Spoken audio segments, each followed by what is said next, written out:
I'm going to make this quick. This study, the average student loan debt for black millennials, nearly $80,000. Many regret not pursuing higher paying careers. Okay, and that story is by Jeffrey McKinney. This was August 1st, so obviously this person did not know that the student loan forgiveness was actually going to be passed in the amount of $10,000. Today is August 28th, I believe. So, a few days ago on Wednesday, Biden said that he was forgiving up to $10,000 in debt. There were some stories where they said up to $20,000, but again, this is only federal loans, and this does not include private loans. So when it really comes down to it, there's a hell of a lot more people who are getting nothing, and those people, because they are taxpayers, are going to end up paying for the forgiveness that does happen for those people who took out federal loans, but only $10,000 worth per person. Student loans have been an ongoing hardship for scores of people. New research shows that they continue to be a cash drain for black millennials. Yeah, along with buying all of that designer clothing, rims for your cars, Dodge Chargers, Dodge Challengers, and buying all of that hair, fucking wigs and shit, and hair supply. Yeah, well, I'm not even going to go there just yet. Hold on. The average amount of student loans for the individual surveyed carries $79,535 versus $126,993 of all respondents in the study for Real Estate Witch made. Of the 1,000 millennials surveyed, 15% or 150 respondents were black. That closely parallels blacks making up roughly 12 to 14% of the U.S. population. You want to know why that number doesn't seem to rise? And I could never figure out, how is it possible that just about all of my life that I've actually tracked demographic stats, the black number has just never moved. It's always either been 13 or at the most 14. And then you realize, well, it's because of these abortions. It's that, like, you would think, a cynical mind might say, oh, yeah, well, it's because black people have a lot of violence and they're shooting each other. And then you realize, no, it's because these women are aborting these fucking babies instead of actually having them. The last census that came out specifically said that the only groups that are moving forward and gaining ground in America are Asians and Hispanics. I guess it's because, they're getting married, staying married, and they're not having all these goddamn abortions. See, the sad thing is, depending upon who reads and reports the news, you get editorial caricatures of the news. You don't get the full news anymore. It's like there are clear answers to what's going on, but you don't actually hear those answers when you're reading. So the average person would just read over this information and they're not going to say anything, right? Fuck that. I understand what's going on.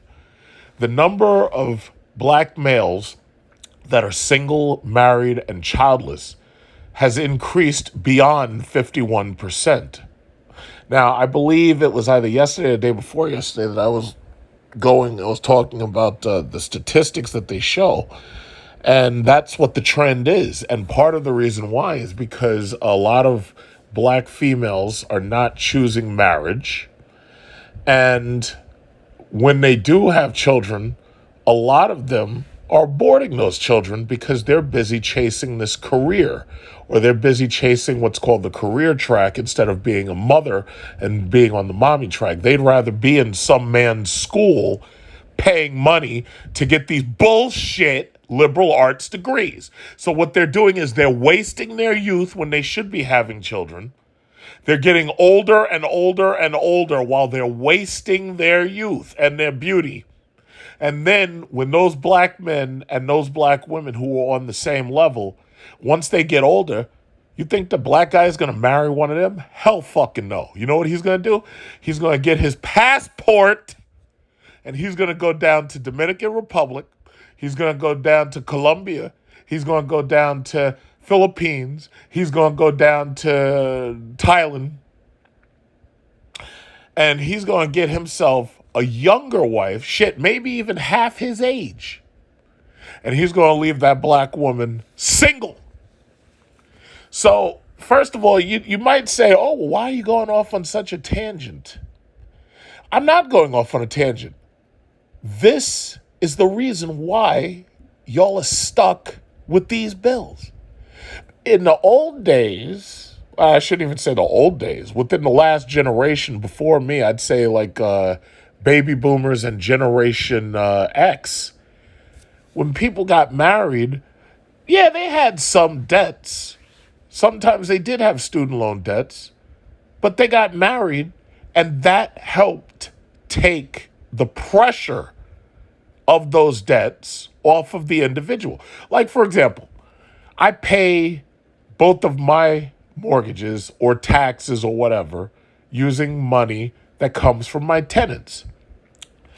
And it's enough to make sure all of my bills go paid every single month. But you know what that ultimately means? It means that it's not just on me. It's not just one salary. It's more than one salary. For the last couple of years, what we've watched is we've watched women come on the Kevin Samuel show and all these YouTube channels complaining and whining about wanting high-value men, but they bring absolutely nothing to the table. And the few women who do have these businesses and they show up and they come on and they talk about the businesses they've had, they're still looking for high-value men because, first of all, they're emotionally lonely. Second of all, they want what they see on television. They want to be like Beyonce and her independent women. Please don't make me sing the song. And they want to have these big power couples. This is the bullshit that they've got in their mind. They want to have these big power couples like Jay-Z and Beyonce. Never mind the fact that these two people alone have over $1 billion. Never mind that. They think that they're just going to find some high-value man who's going to wife them up when they're old and that they're going to be a power couple who's rolling around in Range Rovers and Bugattis. And they believe, and somewhere in their mind, they believe that this is possible. They are old and they have nothing to bring to the table. Many of the times they're bringing some other man's kid to the table if they didn't abort him. And they expect the high-value black doctor, they expect him to become a stepdad. They expect him to become a cleanup bro. I tell you, you people are crazy. So anyway, the data revealed 57% of blacks reported that they regret borrowing student loans, and 60% of them stated they don't know the interest rate on their loans. Well, let me stop right there. Every single one of these videos that I used to make, that I still have up because I didn't feel like making them again, I've taught you how to calculate interest rates, payments, minimum monthly payments, and terms on your loans. Every single video, I showed you the Loan You Later calculator. How the fuck are these people taking out these loans and have no idea what interest means or how interest is going to affect them in the future? When I was back in undergrad, and I learned how to use the loan calculator because I was selling mortgages for a bank. When I learned how to use that loan calculator, first thing I did was I started showing everybody, yeah, look what I learned. And then I started making videos on YouTube about it. And then I started using it to show people, well, listen, if this is what your interest rate is, this is how much this loan's going to cost you, and this is how much you have to pay in order to reduce that to zero. This is how much you have to pay in order to pay it off. But now you're telling me that 57% of the blacks in the data that you're showing me don't even know what the hell their interest rate is. Incredible. So it says around 35% of black millennials have student loans, and though white millennials perhaps owe more, they contrarily often have the more money to negotiate it. Yeah, you know why? Because one thing I've noticed about white parents is they budget, and they budget very well. One thing I've noticed about white people in general, when they realize that there's something that's costing them a lot of money and it's going out of their budget completely, they usually sell it. I've noticed that with these cars specifically. If they bought a Jeep SRT or they bought a Hellcat and then all of a sudden they find out their woman's pregnant, they usually sell that car. And I'm on the forums, and they usually start selling stuff in order to afford to, stay within budget or to live their lifestyle. Not to mention, a lot of them have held jobs that were civil service and have pensions, cops, firemen, such and such. Now, how they convince you morons not to go into civil service jobs, for example, why aren't there more black male teachers? Why aren't there more black male cops? Why aren't there more black male firefighters? Why aren't there more black male civil engineers or civil servants? All of you dudes who are getting all of these, what is it called, these engineering degrees, and you're going into all of these private corporations. Yeah, well, guess what? Your job may pay you more money, but it ain't secure. Civil service jobs, you keep those jobs basically for life as long as you don't fuck up. And when you get out, you have a nice, fat, juicy pension to live off of. So what's your excuse? So a simple question, why aren't there more black male teachers? Is it because you don't want to deal with somebody else's kids? You're going into business for this entrepreneurship bullshit so you can say, oh yeah, somebody asks you, oh, what do you do for a living? Oh yeah, I'm an entrepreneur. The fuck does that mean? What does that mean? Oh, why aren't you a cop? You want to complain about cops putting their knees on George Floyd's neck? Why aren't you cops? I got cops in my family. Obviously, they're black males. These motherfuckers are retired. They retired early on that 3/4 pension thing. And they're living the life of luxury right now. Why aren't more of you cops? I don't hear an answer. And I guess I'm not going to hear one because this is a pre-recorded message. Okay, so that leads to more financial insecurity. And okay, let me go back. It says, but black millennials are more likely to borrow money for intangible things like a medical emergency or their education. Okay, that leads to more financial insecurity because in a pinch, they can't necessarily sell their asses to pay off their debt. That's risky when black millennials will need to count on the future income to pay off debt. But a college degree doesn't guarantee a well-paying job. No, it doesn't. Some 49% of black millennials self-identify as low income and make $49,999 or less annually. Y'all couldn't come up with just one more dollar to make it $50,000 even?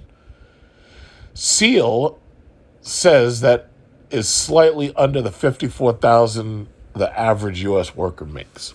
We don't have data on which career fields black respondents wish they had pursued, but we do know that 27% of black respondents wish they had chosen a career with higher earning potential. I'm pretty sure everybody wishes they chose a career with higher earning potential. With tens of thousands of dollars in debt, Seal says it makes it difficult to save for assets such as a down payment on a house. Let me stop right there. As a black male who owns 2 houses and other property, let me just say this. This is a competition. I strongly believe in Darwinism and survival of the fittest and competition. I strongly believe in it. I absolutely believe in it. If you don't do things or somehow have a niche that makes you more desirable in the workforce, which is basically what these college degrees are supposed to be, then you're not going to get as good a job as you want to get in order to make the money that you want. Nobody is going to pay you top dollar to work at freaking McDonald's. Nobody is going to pay you top dollar to be the manager at freaking Dollar General or Family Dollar. Now, you could be a CEO, possibly, of Family Dollar or Dollar General, and you might make $1 million a year, but that's probably unlikely. Nobody's going to pay you top dollar to do a minimum wage job. Minimum wage jobs are exactly what they say. Minimum. They're paying you as little as they have to pay. But some people, for whatever reason, they think that they're supposed to roll up into Walmart, throw on their little yellow vest, go stock some shelves, and they think that somebody's going to pay your ass top dollar, or this bullshit that the liberals came up with, a quote-unquote livable wage. There's no such thing as a livable wage. The minimum wage is $0. Now, livable wage, which is some nonsense, would imply that you're getting paid enough for food, water, shelter, and transportation. Or if I drop out transportation, it would imply that you're getting paid for enough for food, water, and shelter, because those are pretty much the main things you need. Of course, you also need clothing and all that other stuff. Nobody's going to fucking pay you that. You got to get that. You got to earn that. So that means that you have to study.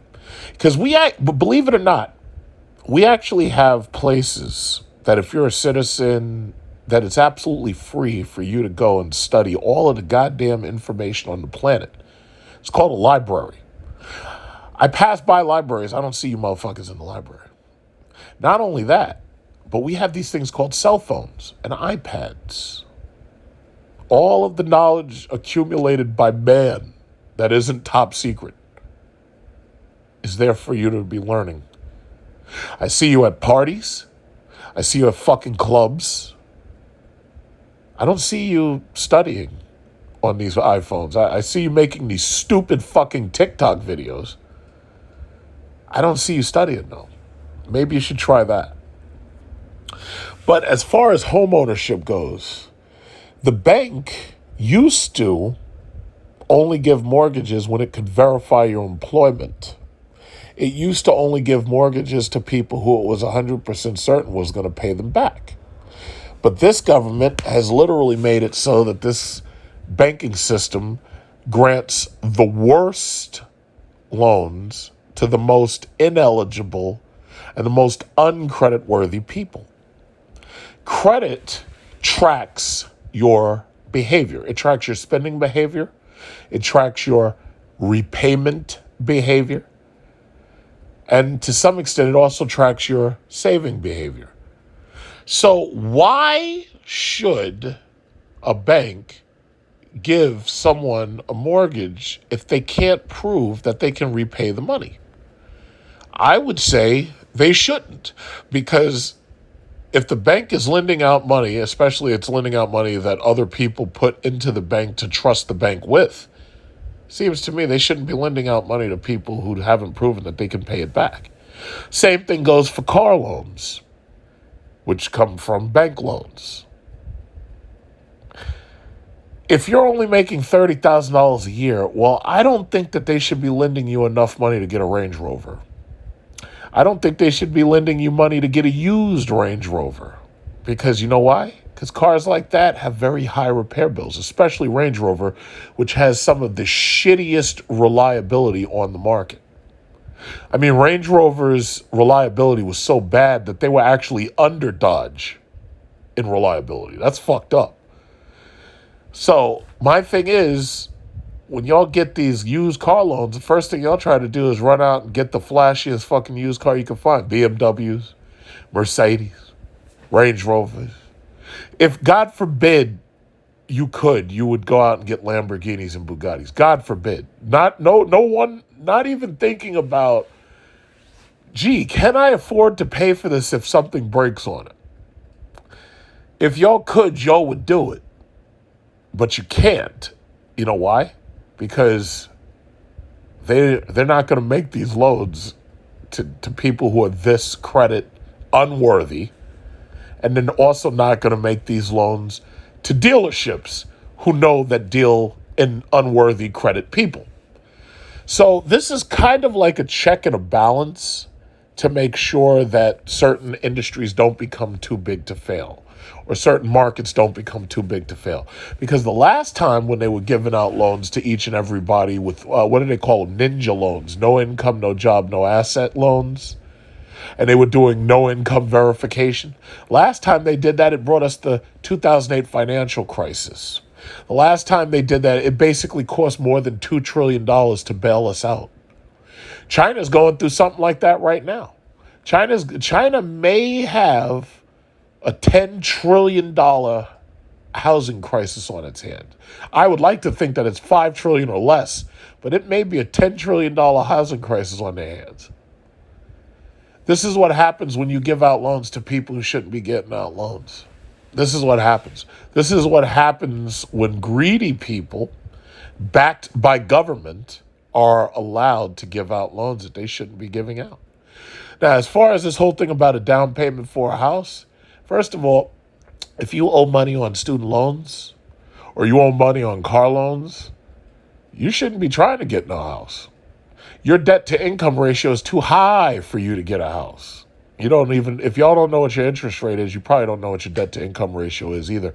But it's very simple. What you do is you find out how much money do you owe, which is called your debt. And then you take a calculator and you divide that number by your income. And that gives you a ratio in a decimal number. Now, if you owe higher than 0.5, then that means that you shouldn't be trying to get no house simply because you have too much debt. Your debt accounts for more than you're earning. Now, if you owe less than 0.5, like let's say you owe like 0.3, oh yeah, you could definitely get a house. If you owe 0.4, yeah, you might be able to afford a house. But I think you understand the point. The closer you get to 0.5, that's bad. If you're at 0.5, that's bad. That's really bad. If you're above 0.5, I think you're going to end up renting because ain't nobody going to give you no loan. The debt to income ratio is something they take seriously. The most common financial regret among black millennials is not saving enough. Well, gee, where's your money going? Gee, I wonder, is it going to hairstyle? Is it going to, I don't know, Michael Jordan's sneaker company? Rims for your car? Modifications on that shitty Toyota, Honda, Volkswagen, or Nissan that you've got to make it look cooler and sound louder with that fart can muffler on it? I don't know. Let me see what else. Gucci bags? Gucci Prada Femi? Is that where it's going? You're not saying, because I'm trying to understand, if you're not saving enough, where are you sending your money to? Brand new iPhones every year? New Apple Watches? I guarantee you that for every single person complaining about student loans who actually is working a job, I guarantee that if I were to go through your books myself, within 5 seconds, I'd find out exactly what the problem is. And you know it. And you're afraid of that. You're afraid that, God forbid, the government or the IRS ever takes a close look at you just before they decide whether or not you're going to get these loans or these forgiveness. You're afraid that they're going to see exactly what I would see. And it would take me 5 seconds, probably not even 5 minutes. I'd take one look at you and realize it. It's like, wait a minute, why are you wearing all those goddamn gold chains? Wait a minute, why are you wearing $500 wigs? Where'd you get that Gucci, Prada, and Femi from? If you don't have money for your student loans, why you got $300 and $400 sneakers? Oh, well, we got to live. Oh, okay, fine. Well, you're going to live in debt for the rest of your natural life. All right, let me keep going. Says millennials having an average of $31,165,000 in savings. Black millennials, compared to $49,463 in savings among the overall respondent pool. The online survey paid for by Real Estate Witch included additional responses on debt, savings, and other personal finance matters. Real Estate Witch is part of Clever Real Estate, an education platform for home buyers, sellers, and investors. The overall analysis is here. So what is the takeaway from this? The takeoff. The average amount of student loans for the individual surveyed carries about $79,000, which I'm just going to round up to $80,000. So how did that happen? Well, when you go away to these schools, these HSBCs and these high-name private schools, well, guess what? They're going to tell you what the tuition is each and every semester. They're going to tell you exactly how much it's going to cost for dormitory fees each and every semester. They're going to tell you what room and board is each and every semester. And you're going to just sign on the dotted line to take out all of it in loans. Now, there's about a $1.7 trillion worth of student loans right now that is basically right now unpaid, which you can see when you go to the U.S. debt clock, which basically lets you know what the main debts of this country are. And I mentioned back in 2008 what caused the financial crisis with housing. And now I see this story right here. August 31st, student loan asset-backed securities, safe or subprime. So it says, with the global economy in which liquidity is increasingly important, securitization, the repackaging of assets into marketable financial instruments, has slithered into the market. While this affects the mortgage, credit, and auto loan markets, a less widely known space that has been transformed by securitization is the student loan market. But just how safe is this market for investors? Now, for those of you who don't know and who never watched that movie, The Big Short, or the movie Too Big to Fail, which is available on HBO for free, basically what happened was there was a dude, last name Ranieri, and he came up with the idea of packaging mortgages together and making what was called the mortgage-backed security. And basically, his idea was to package mortgage loans together since people paid their mortgages. Now, this was years ago when people actually paid their bills on time. And his idea was to make more money by selling these packages to investors. And eventually what happened after they had started doing this, there were people who started making bets against these loans. And then there were also people who made bets against the bets. They were called derivatives. And then you had double derivatives. And basically anybody who had access to gambling on these loans was making side bets on them. Then there was also the insurance companies, because as you know, we had AIG, for example. We had insurance companies insuring these loans. And then you also had financial institutions that were doing their best to make as much money off these type of loans as possible, so that they were taking on more and more of this risk because they felt that they were going to get super rich in the future. Lo and behold, long story short, what ended up happening was the value of those mortgage-backed securities started to crash. People started defaulting on their loans. And when people started defaulting on their loans, i.e. not paying their mortgages, it caused entire tranches of these mortgage-backed securities to get downgraded. And eventually it got to the point where the downgrading meant that they weren't able to sell them off to anybody. So you had some companies that were unscrupulously in the very beginning, they were trying to dump them off on anybody they could dump them off. And as time went on, it basically threatened to take down the insurers. It threatened to take down every banking system that held pensions. So basically, long story short, the entire system was basically going to fail because of mortgage-backed securities. Now, they want to do it with student loans. Now, they want to repeat this process, but they want to do it with student loans. Student loans make up more than $1.7 trillion in outstanding debt in the U.S. Student loans are being securitized as asset-backed securities known as SLABs. SLABS. I bet you never heard of slabs before. Well, they're damn sure not going to talk about it on MSNBC, CNN, or Fox.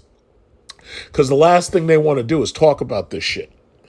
They want to distract you. They want to talk about anything. I don't even know what they're talking about right now, but I know it's a distraction. I know if I turn on that television right now and I go to one of those three channels, I know there's some bullshit.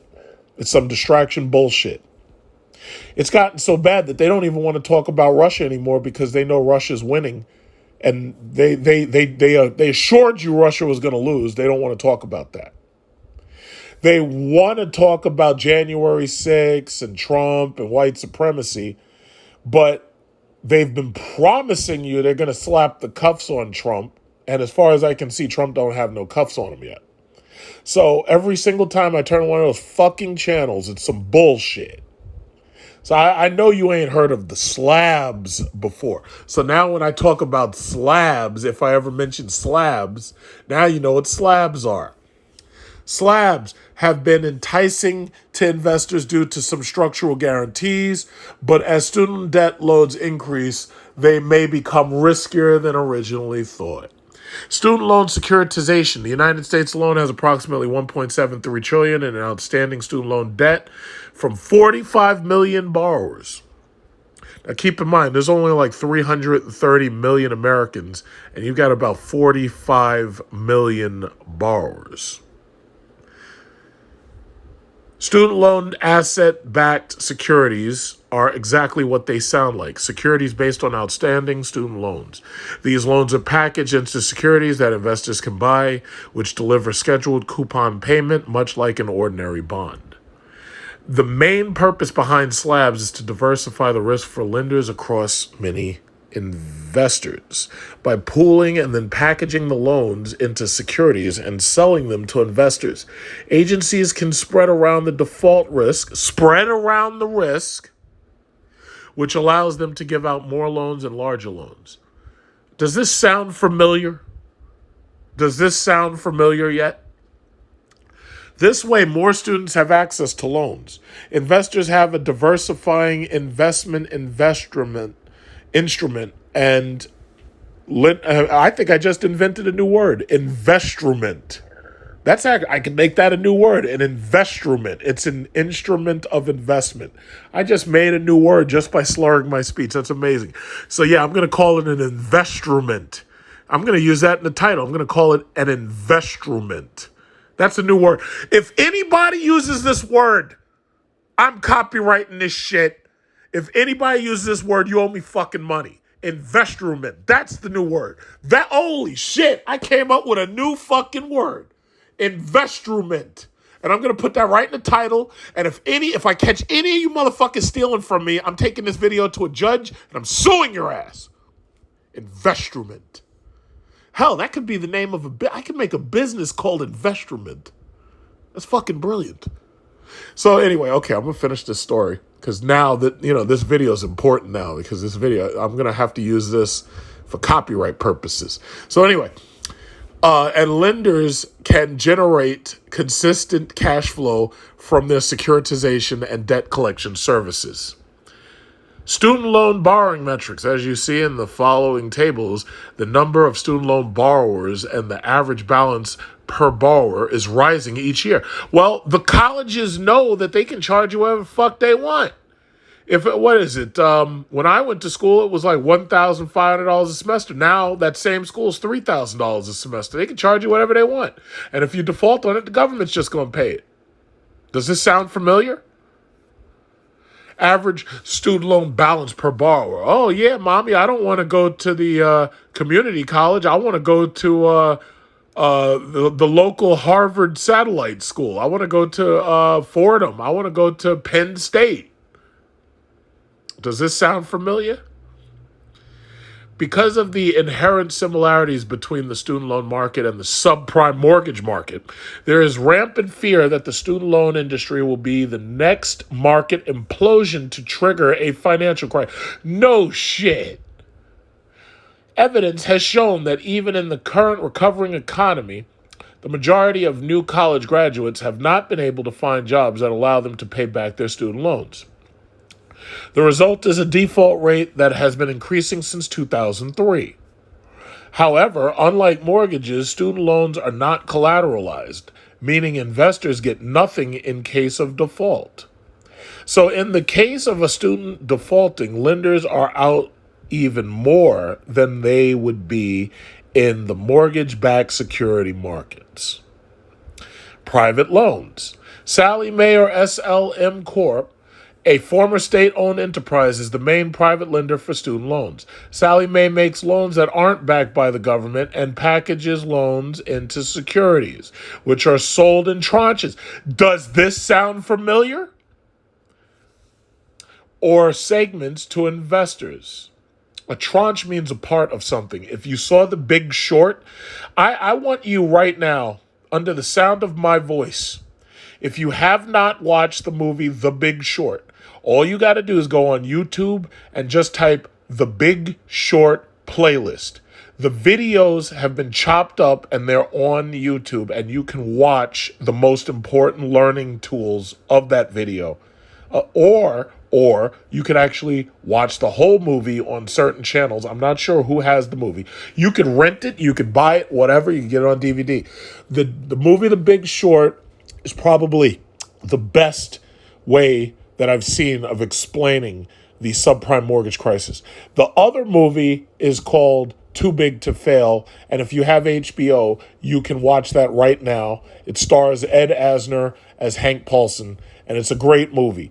And it really specifically focuses on the bailout and the political climate surrounding the bailout.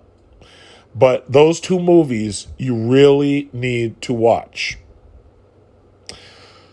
So, since the recession and the subsequent realization that asset-backed securities were primary catalysts for the crash, Sallie Mae has tightened its lending constraints, which means they're giving your dumbass kid less money, and if you're a career student, they're giving you less money. Because Sallie Mae ain't stupid enough to risk their own money, especially if it's not backed by the government. So guess what? Your little D- student that you've got going back and forth to school right now, yeah, well, he can go to college, but you're going to pay for it. Sallie Mae has tightened its lending constraints. Nevertheless, it still services more than 3 million borrowers. In recent years, Wall Street banks have stopped securitizing loans because federal subsidies were eliminated. Another reason is that interest rates are so low now that student loans are not as profitable. Well, guess what? Interest rates have been rising because the Federal Reserve started rising the interest rates. Which ended in 2010, was the federal family education loan program ended in 2010. And that's called FFELP. Was a government-sponsored platform that subsidized and reinsured the loans, essentially guaranteeing that these loans would be paid back. As you can imagine, the expiration of the federal family education loan program led to less enthusiasm from lenders and investors. Then there's peer-to-peer lending. With many of the benefits listed above no longer in place, banks have rapidly been replaced by peer-to-peer lenders like SoFi Lending Club and Common Bond. As a result, private lending has been inching upwards to 7.5% of the total student loan market. These companies allow borrowers to take out credit without the need for an official banking institution to do the financing. This method also takes on more time, effort, and risk, but is a big boon to people who can't get credit elsewhere. Typically, these lenders will advance credit to those with lower credit scores. You mean people who've proven that they are a risk. But that usually comes at a price. Loans can come with extremely high interest rates. Well, here's the thing. If these people have such low credit scores and are already defaulting on fucking loans, then charging them a higher interest rate really doesn't matter because they're not going to pay the shit back anyway. Which can put pressure on the borrower when it comes time to repay. Yeah, no shit. In SoFi's case, it does take credit and income into account when approving a loan. People with a stronger credit score and history are usually those who get approved, which means that the default rate is lower. SoFi's default rate as of 2020 was only 2.35%. That's pretty good when you compare that figure to the latest national statistics overall. A default rate of 11.75% on payments that are 90 days delinquent or more, as per Standard & Poor's credit data in the first quarter of 2020. And then there's public loans. One of the key advantages of government-backed loans over private lenders is that its cost of borrowing is much lower since it, after all, is part of the federal government. They did give you a little chart here. It says total student loans outstanding by type of lender. Private, you have $123 billion, basically. And in federal, you have $1.47 trillion. So the vast majority of student loans, as you can see, are held by the feds.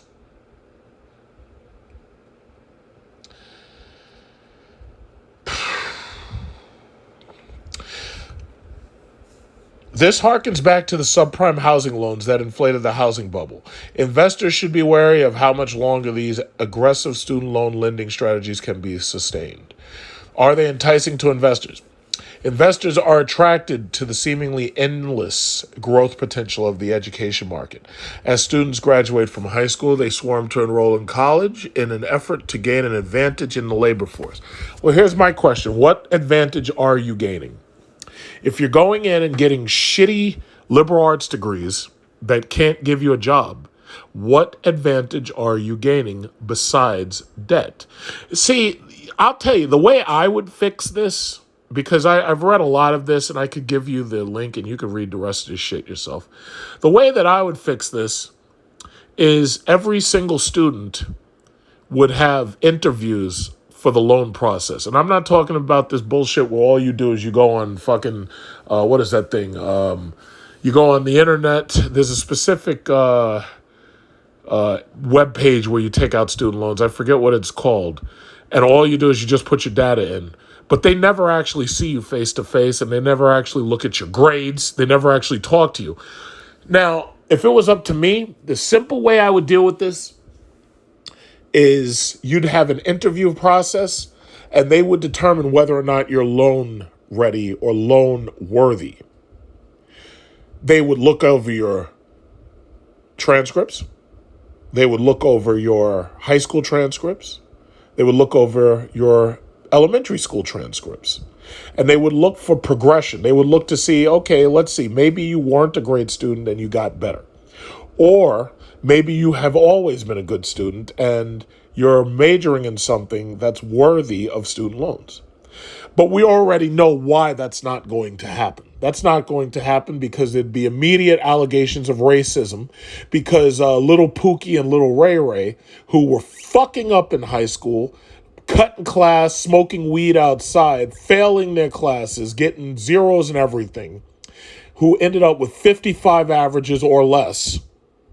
Well, as soon as they would get turned down for these loans, there would be allegations of racism. Or your little Keisha and Shaniqua.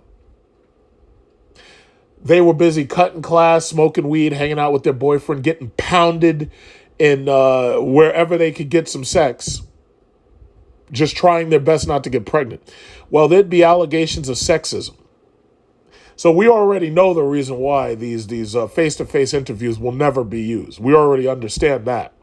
Not in this country. They'll never do that. Not to mention the bigger picture that you have to understand. They don't care about making these loans because, after all, it's not their money anyway.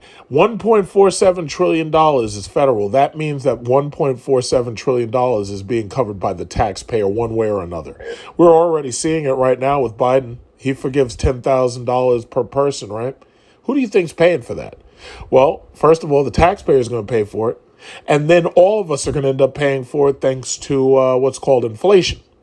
Because you can bet that there's going to be hyperinflation. That much is certain to me. See, and one of the things that I am happy about is that the stock market no longer reflects what's really going on Main Street. The stock market now is just corporations buying back their stock and foreign investment at this point. The stock market doesn't tell you the health of this economy. This economy is very sick. This economy is very poor. The mere fact that if you go into a gas station, you're going to pay 2 or 3 times what gas should be worth tells you that there's a problem. The mere fact that when you buy eggs, that they're $4 a fucking cart for a dozen tells you that there's a problem. The mere fact that when you buy milk costs almost as much as gas, if not more. That tells you that there's a problem.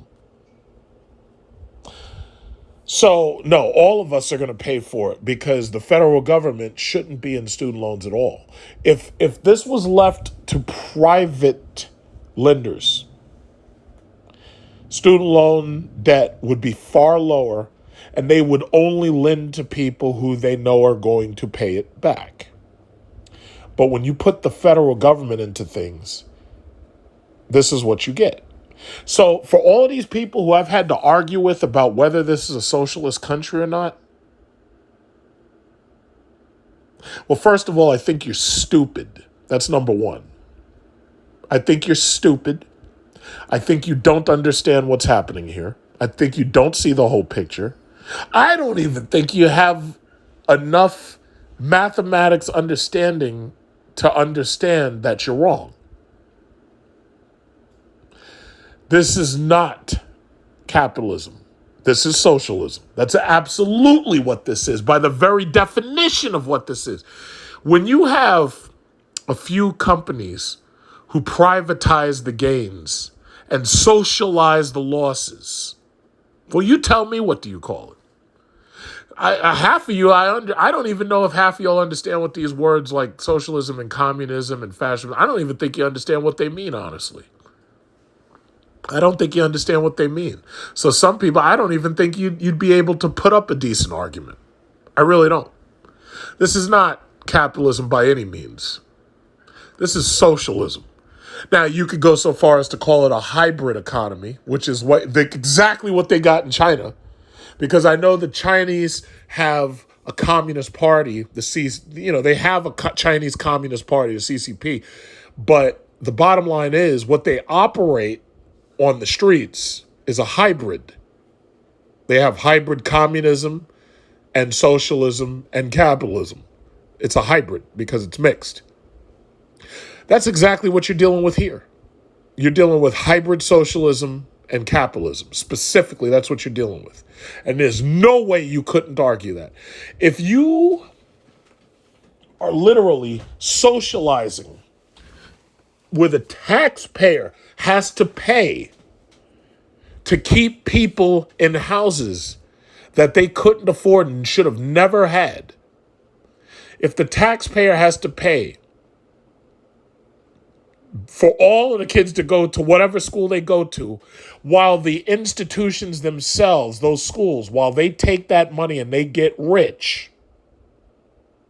Because keep in mind, see, you know who they don't talk about when they talk about student loans? You know what they never show you? Mark my words. You know what they never show you? They never show you the college president. They never show you the college president's mansion that he lives in. They never show you the college president's car. I guarantee you, they never show you shit like that. They never show you all that gold jewelry they wear. They never show you the pearl necklaces they wear. They never show you the galas that they go to when they go to dinner. They never show you any of that. These people are getting fucking rich. These people are basically an oligarchy at this point. I can't think of any other word for it. A rule by the rich. That's what they are. Guess who's paying for it? The taxpayers paying for it. Can somebody explain to me, how is this any different than the oligarchs in Russia? How is it different? Please explain it. Explain it to me. How is that different? How is it different when the public is spending taxpayer money to make these people filthy rich? You tell me. How is it anything but socialism when my congresswomen can openly in your face practice insider trading? You tell me. I don't think you can tell me. But ranting and raving doesn't really matter because for the most part, thanks to the YouTube algorithm, the only people who really hear this are people who are directly subscribed.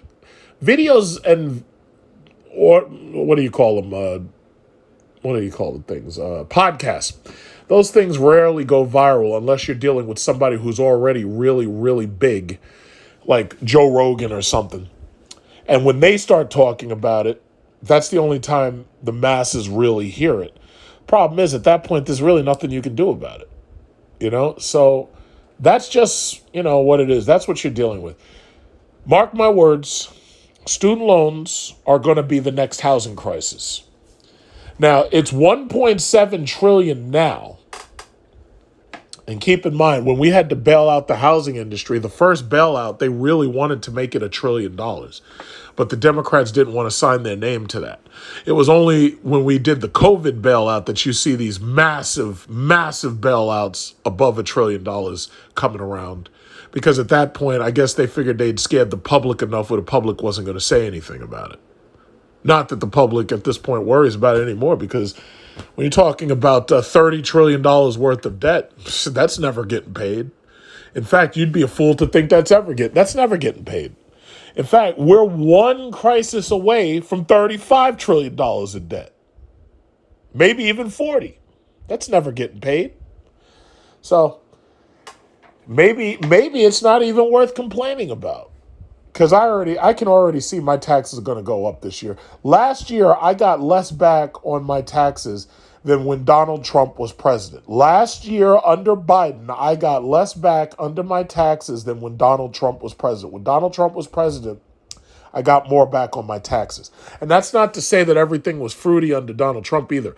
People here in New York, a lot of them got fucked on their taxes because Donald Trump took away mortgage tax deductions.